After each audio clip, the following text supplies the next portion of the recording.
It is indeed an honor to be here and poetic justice that I'm speaking here at the invitation of the Breitbart organization. I mean, talk about a divine hand here. It's really gorgeous. So thank you, Steve, for allowing me to speak and address this critical conference.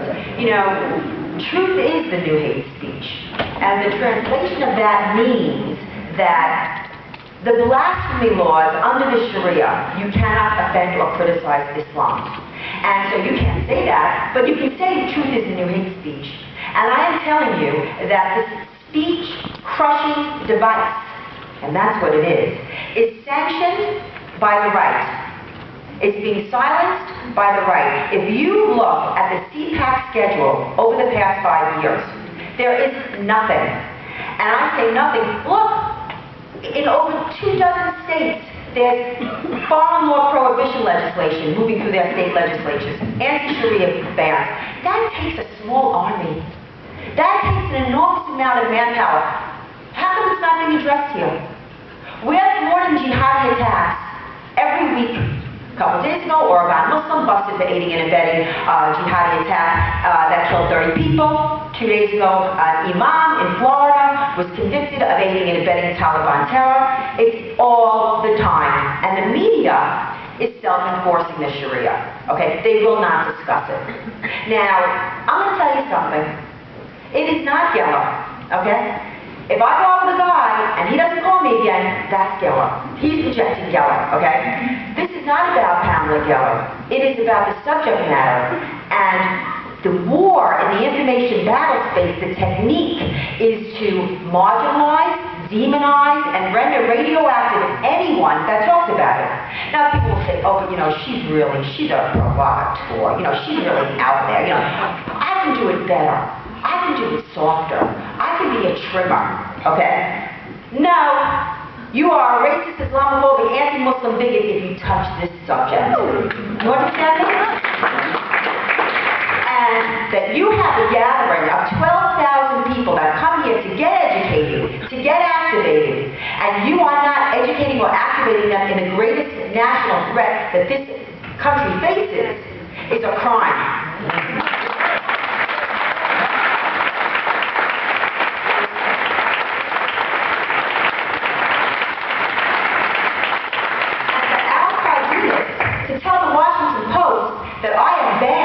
Because of this subject matter, it's egregious. Now, am I saying that Suhail Khan is as bad as Orlaki? He's worse. He's worse, because look what he's done to this conference. Look at the influence that they have had on this conference. Self-jihad. That's what it was. That was self-jihad. You should read that book. It's all there.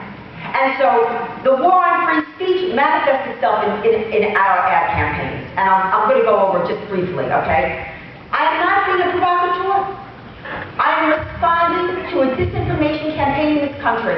Not one, not two, but 3 anti-Israel campaigns we're running. Hundreds of posters across the country. Nobody said boo.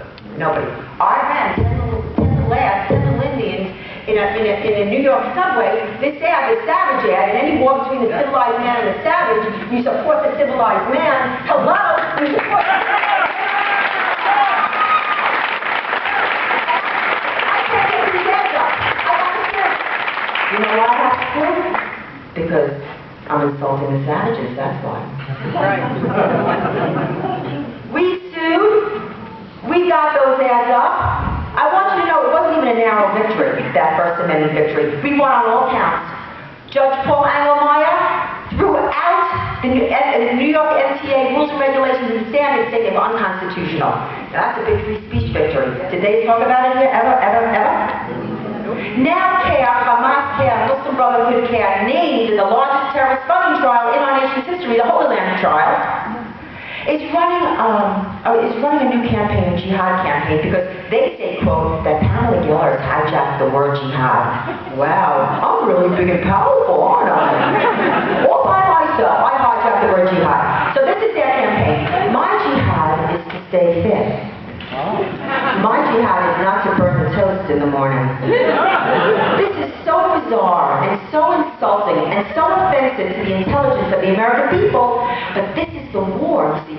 The war is in the information battle space. The war is in the war of ideas. And we are being completely shut out by our own. By our own.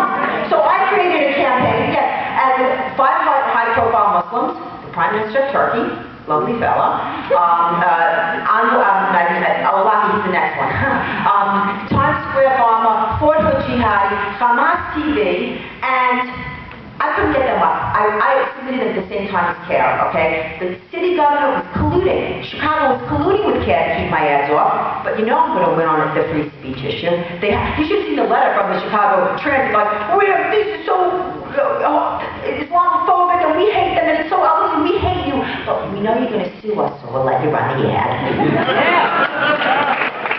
So this ad goes up, and this is Hamas MTV, it's a music video, it says, "Killing Jews is worship as it draws us closer to Allah." Now, let me tell you something.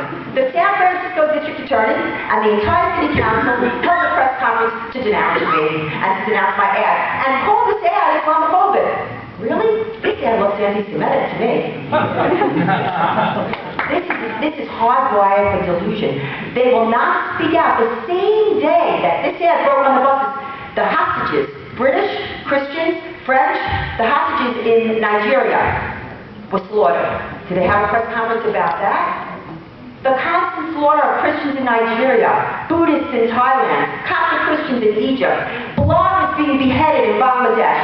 Not a word. And then you see these, gay spokespeople get up. So of course my next campaign, I just submitted this campaign, the punishment for homosexuality and the death penalty. This is the sheikh, this is the spiritual leader of the Muslim Brotherhood. So I have a spiritual leader, I have Ahmadinejad, world leader, and then I have a Muslim radio show host, Ruby Ramadan, who said they should be tortured, they should be stoned, they should be beaten. The point in all this is the antidote to bad speech is more speech. And free men will be forced.